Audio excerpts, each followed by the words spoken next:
وأوحى ربك إلى النحل أن اتخذي من الجبال بيوتا ومن الشجر ومما يعرشون ثم كلي من كل الثمرات فاسلكي سبل ربك ذللا يخرج من بطونها شراب مختلف ألوانه فيه شفاء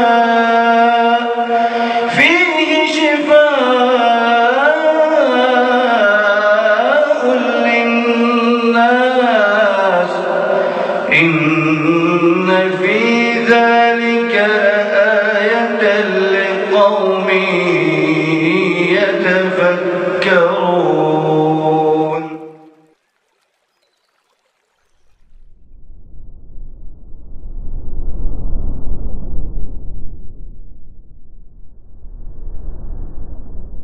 Bismillahirrahmanirrahim.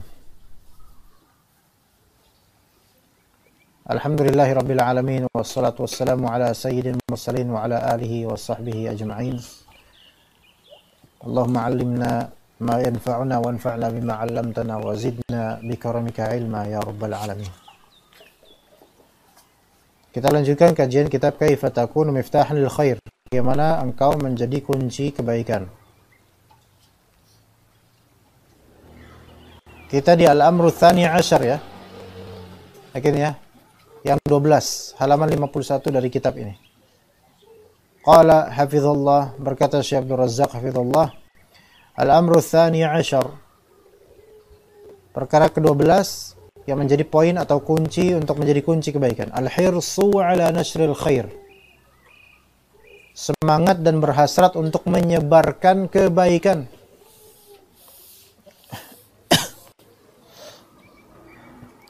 An-nushu lil ibadi hala mu'asharatihim wa mukhalatatihim bisyaghlihim bil khairi wa sarfihim 'anil syarr.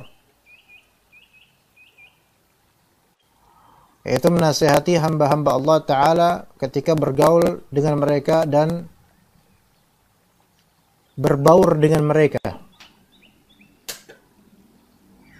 dengan cara membuat orang-orang sibuk dengan kebaikan dan memalingkan mereka dari keburukan.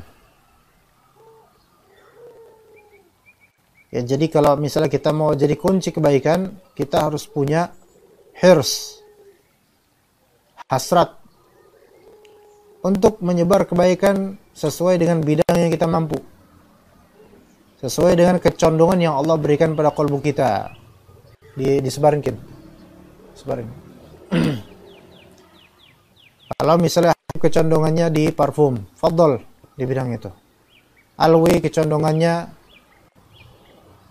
antum apa Alwi?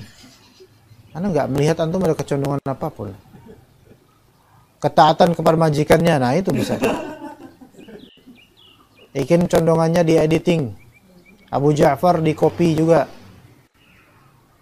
Pak Kasman jangan ditanya deh. Ya. Abu Maryam kecondongannya di ilmu.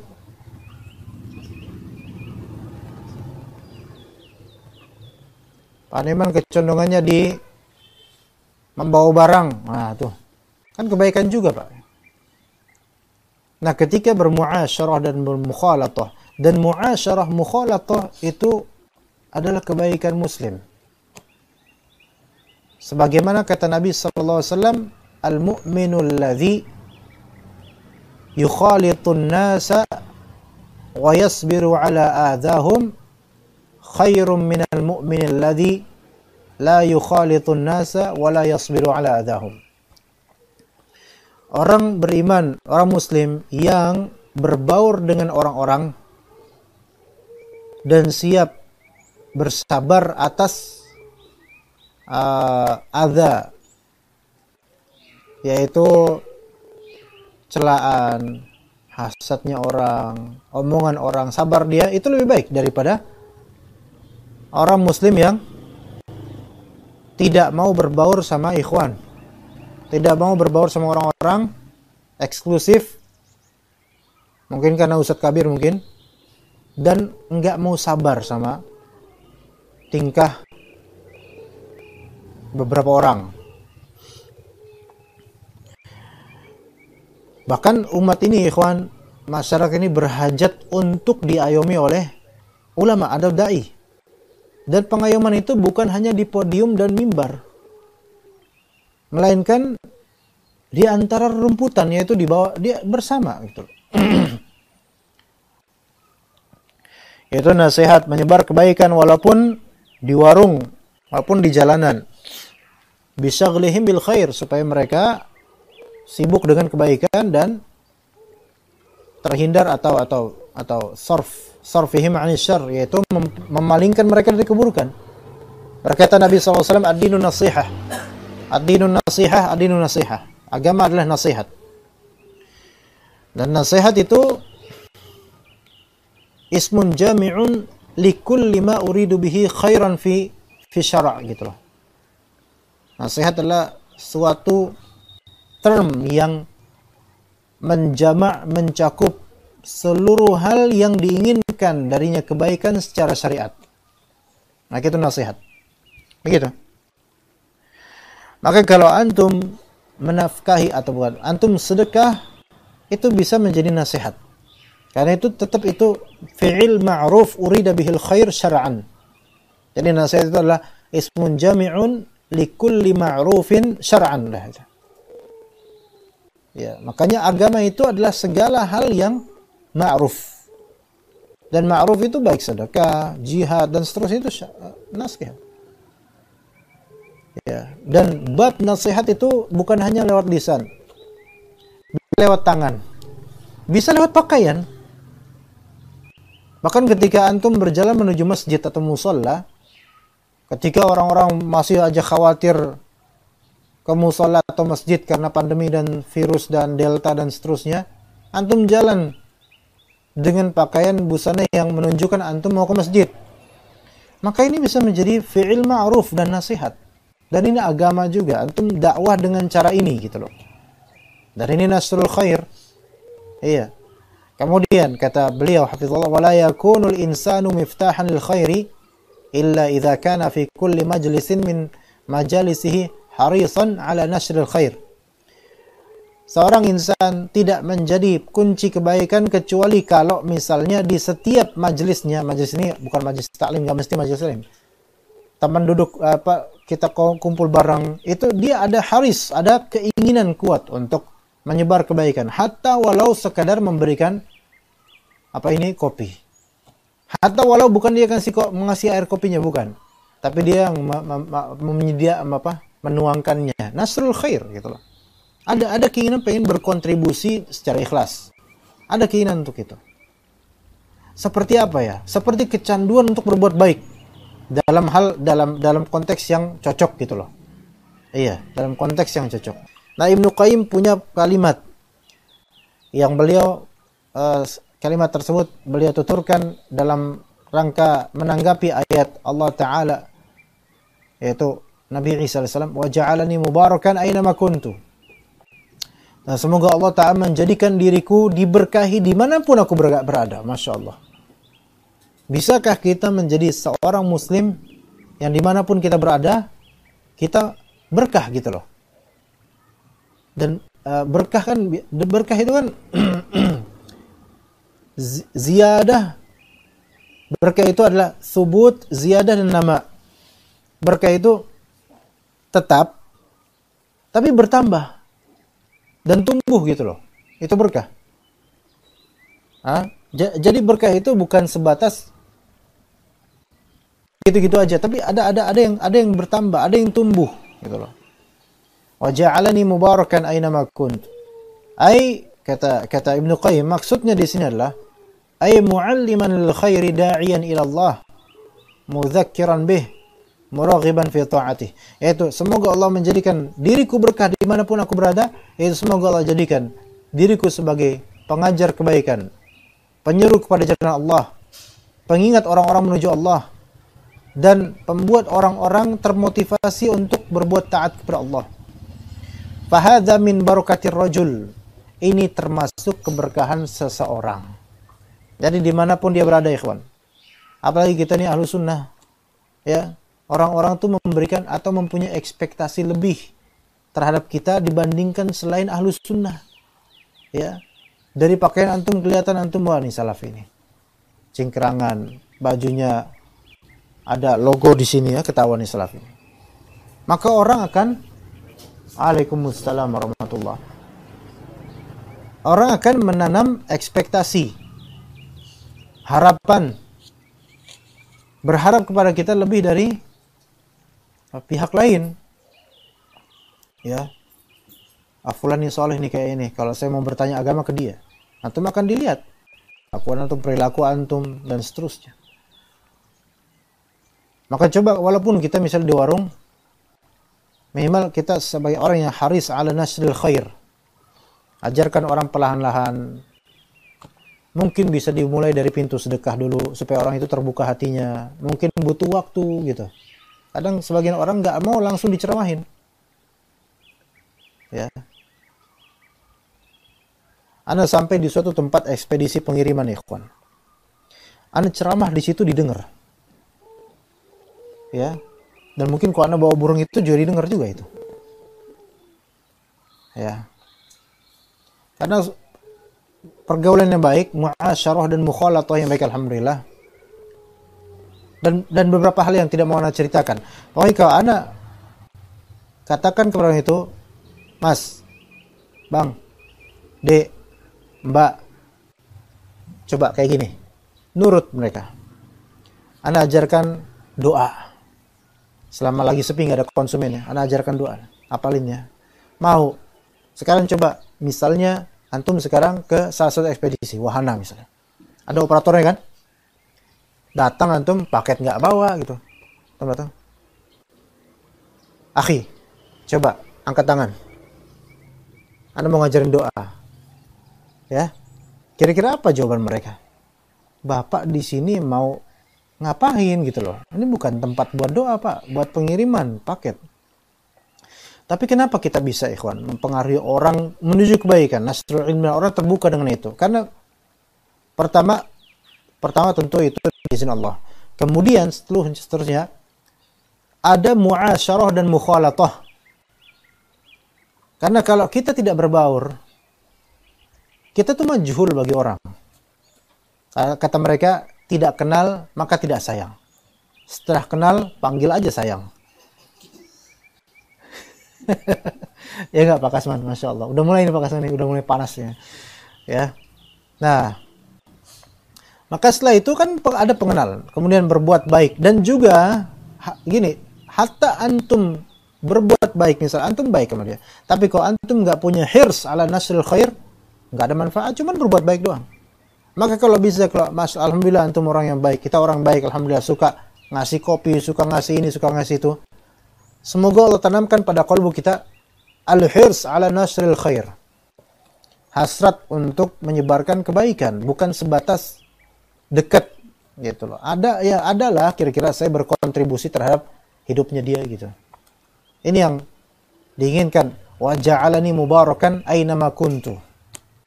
Dan orang-orang tuh tanpa antum dikte, tanpa kita dikte, orang-orang akan menganggap kita nih orang berkah nih. Tanpa antum harus tanya, kira-kira saya berkah nggak ya? Nggak usah ngomong gitu. Ya.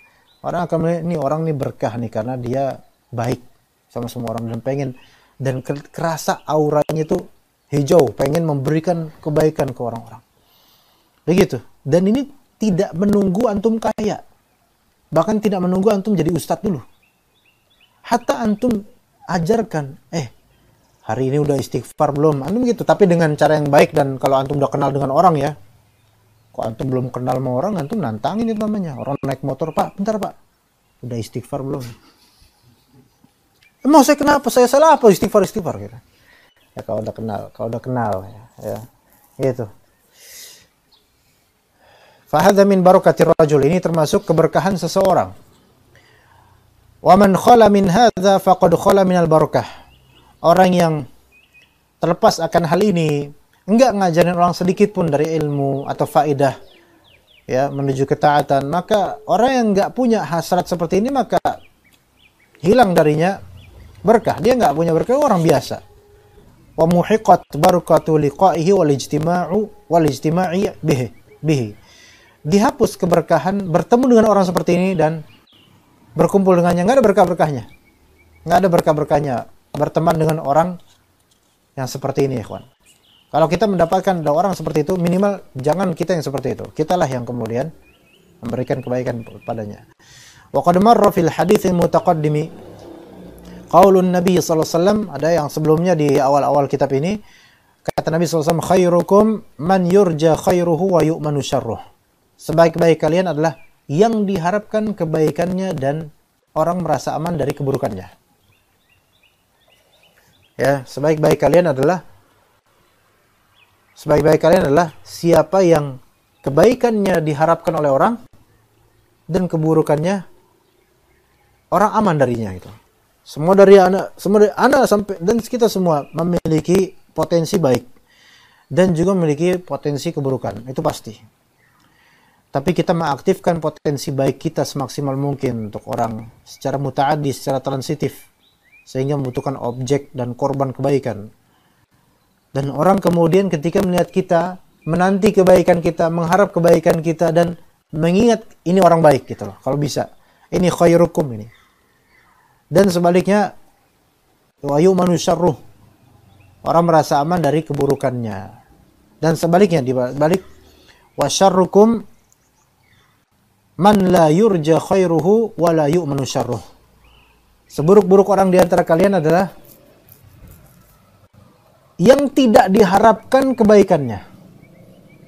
Karena nggak ada baik-baik ini orang, makanya orang nggak ngarep. Ya. Makanya sebenarnya kalau misalnya antum dikenal sama orang itu baik, antum rajin ngasih, rajin sedekah. Kemudian ada orang yang biasa dia miskin, datang ke antum untuk ya minta-minta. Itu sebenarnya yurja khairuhu, antum orang baik baginya gitu loh. Makanya Allah Ta'ala mengatakan wa amma sa'ila fala tanhar. Orang yang minta-minta jangan kamu hardik. Kenapa? Karena orang yang punya harapan, orang yang berharap kemudian dihardik, itu dia bakal sakit hati banget itu. Beda dengan orang nggak punya harapan nih, dihardik, ya biasa gitu. Karena saya nggak punya harapan sama kamu, ya enggak? Oke, sa'il orang minta-minta, berarti kan dia menanam harapan itu. Ya. Kalau orang biasa lewat nih, antum lagi lewat naik motor, orang lewat berpapasan, antum hari, woi, gitu. Ya nggak ada rasa, dia nggak ada sakit hati, nggak ada apa, cuman heran, kenapa saya dihardik, kan gitu dong, udah selesai. Iya. Tapi kalau misalnya orang punya harapan pada kita, husnuzan sama kita, udah senang sama kita, kita hardik, kamu ini, itu sakit hatinya dalam itu. Wala yu'manu syarruh, dan orang seburuk-buruk orang dari kalian adalah yang keburukannya itu orang-orang tidak merasa aman dari keburukannya. Setiap antum datang, orang bubar. Kenapa? Karena mungkin bau badannya luar biasa misalnya. Atau kalau ngomong itu semua diomongin. Kayak kata sebagian ulama, apa, Anda lupa, di kitab Al-Adab Asy-Syar'iyyah karya Ibnu Muflih, Anda lupa kalimatnya. Intinya kalau seseorang sering ngomong jorok, maka sesungguhnya apa yang keluar dari mulutnya adalah cerminan dirinya gitu. Ya. Kalau seseorang kayak anak muda zaman sekarang tuh, dikit-dikit jir, anjing, dan seterusnya, maka itu sisi keanjingan mereka, berarti cerminan gitu. Ya, jadi khairukum man yurja khairuhu wa yu'manu syarruhu, wa syarrukum man la yurja khairuhu wa la yu'manu syarruhu. Udah berapa menit Alfi ini kitab ini? 20. Masih kuat nggak ya kawan? Masih? Yin? Hah? Mau ke Taifah? Cukup nggak waktunya? Jam 7-an berangkatnya. Ya, mungkin kita sampai sini aja karena Syekh Abdul Khair Masya Allah, Abdul Khair Al-Minangkabawi. Ya ahlan wa sahlan. Bisa bertanya Ustaz, terkait dengan pembahasan yang barusan kita bahas tentang Anak khawatir kalau Pak Kasman yang bertanya setengah jam ini nanti jadinya.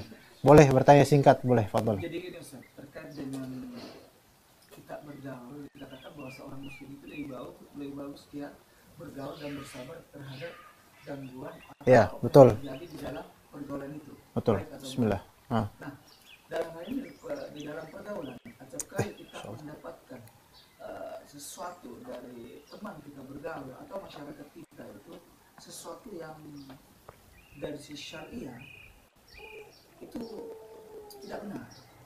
Bahkan ada sesuatu yang boleh dihukumi, sesuatu yang haram atau sebuah dosa.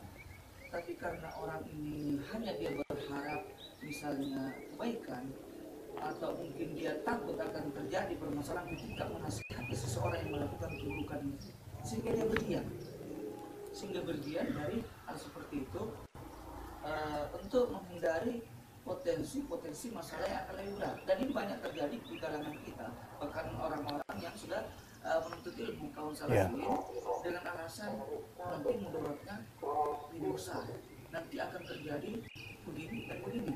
Padahal kalau memang ketika dibahas memang permasalahan itu akan muncul kemungkinan ketika yang dinasihati yang melakukan kesalahan itu akan dia menentang dengan karakternya, karena diketahui bahwa karakternya seperti itu. Tapi apakah dengan orang yang mengetahui bahwa dia melakukan keburukan ini harus mendiamkan dengan mengatakan nanti akan lebih besar? Artinya dia tidak punya harapan, sehingga harapan tidak ada, otomatis sesuatu tidak ada. Nah, kalau kita lihat di sini ini, apakah dia mendapatkan sisi manfaat dari bergaulnya itu, dalam artian bukankah ini kemungkaran dia tahu dan dia harus menyampaikan, karena bisa jadi orang itu tidak mengetahui, atau kalaupun orang itu mengetahui mungkin dia belum pernah mendapat nasihat, sehingga dengan nasihat itu dia bisa berubah. Ya itu ditinjau lagi nanti kalau memang. Jadi kita kembali ke kaidah amar ma'ruf nahi munkar, Pak. Itu fardu kifayah, wajib tapi cukup, ada kadar cukupnya gitu loh. Dan kadang ada orang yang memang tidak punya kekuatan amar ma'ruf, mungkin karena lemah kekuasaan, atau karena lemah iman, atau karena lemah tabiat, ya kan, nggak enakan dan seterusnya. Ini juga beda-beda antar orang, Pak. Tinjauan maslahat dan madarat dalam amar ma'ruf nahi munkar itu juga ada kaidahnya. Disebutkan Syekhul Islam Ibnu Taimiyah. Kalau misalnya kita nasihatin dia dan insya Allah ada perubahan positif, maka wajib menasihati dia, ya kan? Kalau kita, itu opsi pertama, tinjauan pertama. Tinjauan kedua, kalau kita nasihati dia, kemudian mungkin dia akan menghilangkan amalan buruknya itu, tapi dia akan berganti dengan amalan buruk lain, maka di sini tidak apa-apa didiamkan. Iya, karena sama aja gitu loh. Menasihatinya sama aja. Kalau emang benar dia akan misalnya, kamu jangan minum angker bir ini misalnya. Oke, karena ini khamr. Tapi dia potensinya akan ke kejahatan lainnya, ke perbuatan lainnya gitu loh. Nah begitu, makanya yang seperti ini didiamkan nggak masalah. Sebagaimana ada Syekh Muhammad Al-Amin Asy-Shinqiti atau misalnya, beliau menyewa tukang bangunan, kuli bangunan. Dan kuli bangunan ini perokok juga, ya. Kuli bangunan apa supiran lupa ya. Ala kuli hal. Tapi didiamkan oleh beliau. Bahkan ketika rokoknya hilang, beliau sediakan juga gitu loh. Maksudnya bukan sediakan beli dan seterusnya, enggak. Teman hilang dicari, dihadirkan gitu loh. Enggak wah ketemu nih. Udah biarin. Kenapa beliau enggak? Jangan rokok, jangan ini. Kenapa? Karena kalau misalnya dia kuli ini meninggalkan rokoknya, akan membuat pekerjaan tidak benar, enggak fokus, dan bahkan menjadi berkhianat. Dan akan beli lagi gitu loh, paham gak Pak? Sama aja gitu kan. Maka akan menuju kemungkaran berikutnya, atau kemungkaran yang sama. Maka udahlah, diemin aja, memang orang ini susah, udah tabiatnya merokok gitu misalnya. Kemudian yang ketiga, kalau misalnya kita nasihati dia, namun kita kenal dia orang mutamarid, mutakabir atau orang jabbar gitu, sombong, bertamarut, angkuh. Kalau dia dinasihati, dia malah makin panjang urusan. Maka yang seperti ini malah lebih baik diam. Gitu Pak. Nah itu tinjau aja gimana karakter orang tersebut. Nah apakah dia diam karena cuman gak enakan doang? Karena gak enakan nih bab yang cukup luas nih. Ya. Kalau cuman gak enakan doang, berarti dia lemah imannya. Gitu. Kalau gak enakan karena dia ini adalah seorang budak dan ini yang mau dinasihatin majikan misalnya. Atau bosnya. Dan kalau dinasihatin ini mudaratnya bisa lebih buruk nih, nanti saya di-cut nanti gajinya dan seterusnya. Ya, dan rezeki saya di situ gitu loh. Kalau dia mau nasihati berarti Masya Allah, Alhamdulillah. Kalau dia tahu kalama Allah, tapi yang seperti ini dilihat maslahat mudaratnya ke depannya. Jadi itu tinjauan yang sebenarnya nggak simpel Pak. Simpel di kaidah, prakteknya itu banyak rinci-rincian yang perlu diperhatikan lagi. Begitu. Ya. Seperti itulah Allah alam. Apalagi Pak terus. Dan juga kalau misalnya ada madaratnya, misalnya kita mau nasihati, ada kaidah ad-dararu yuzal biqadriha, biqadri gitu loh. Kemadaratan dihilangkan sesuai kadarnya. Dan juga ada dalil lain bahwa saya la yukallifullahu nafsan illa wus'aha, semampunya dia aja. Ya, tinjau aja semampu dia. Ada, fadhal Pak. Kalau yang Anda lihat tadi seperti yang Ustaz katakan, kalau dia hanya jaga perasaan, dan inilah yang saya lihat. Oh ini salah kalau mau jaga perasaan. Permasalahan saya lihat banyak terjadi. Kadang lebih mendahulukan menjaga perasaan si orang yang membuat kesalahan itu, sehingga dia tidak menasihati. Menjaga perasaan dan muncullah di situ juga kekhawatiran yang sebenarnya tidak perlu dikhawatirkan, artinya memang nggak apa-apa, pada konsekuensinya yang mungkin juga kita belum tahu. Tapi kita mencoba dulu tentunya dengan diawali dengan lihat bagaimana karakter orang ini, seperti Ustaz mengatakan tadi, bisa jadi menjauh dari perbuatan yang buruk ini tapi akan terjadi ukuran yang lain. Ini belum ada ukuran. Nggak sampai segitu. Ya amar ma'ruf nahi munkar lah, lakukan. Nah, inilah yang saya lihat, karena kalau saya boleh mengatakan ini sebenarnya lebih cenderung saya mengatakan dia cuek terhadap kemungkaran. Mungkin dhaful iman Pak, dhaful iman, imannya lemah. Mungkin kalau cuek. Kalau saya lihat sih lebih cenderung kepada menjaga perasaan. Jadi kalau saya kadang lihat kapan kita bisa beramal, terus mana harapan tentang bahwasanya ketika kita melakukan menasihati seseorang dengan tentunya dengan step-step yang benar, cara-cara yang benar, insya Allah. Insya Allah. Harapan itu hilang. Iya, karena dari awal sudah menutup itu ya. Tapi entah itu benar apa enggak kejadiannya, itu kan penilaian sampean. Anda nggak tahu. Ya nggak tahu. Ini kan pertanyaan umum ya, global. Saya sedang bertanya karena emang ada beberapa hal yang yang terkait. Iya, banyak.